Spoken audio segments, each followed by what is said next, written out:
Souvent, c'est une structure qui est un peu négligée par les patientes parce que les gens vont parler souvent des joues, des lèvres, du nez, mais les gens ne pensent pas vraiment au menton parce qu'elles ne savent pas vraiment qu'il y a des options.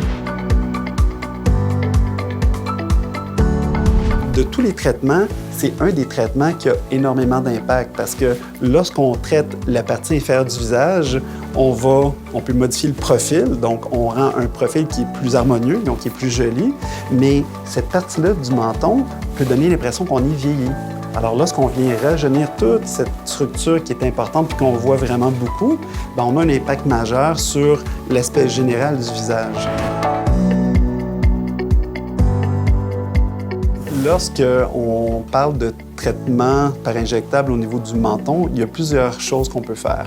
Souvent, les gens qui consultent pour leur menton, c'est qu'ils ont un menton qui est un peu petit, un peu reculé, puis un petit peu court. Alors, avec les agents de remplissage, on prend des molécules qui sont assez costauds, là, qui durent relativement longtemps, souvent qui peuvent durer à peu près 24 mois, et on peut aller redonner de la structure au menton, on peut aller redonner de la hauteur, et chez les gens qui ont un menton qui est un peu reculé, bien, on peut aller redonner de la projection. Et ce qu'on fait, c'est qu'on améliore le profil.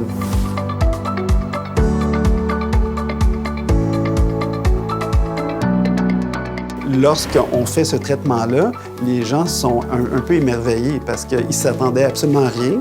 Ils ont un résultat qui est très, très intéressant.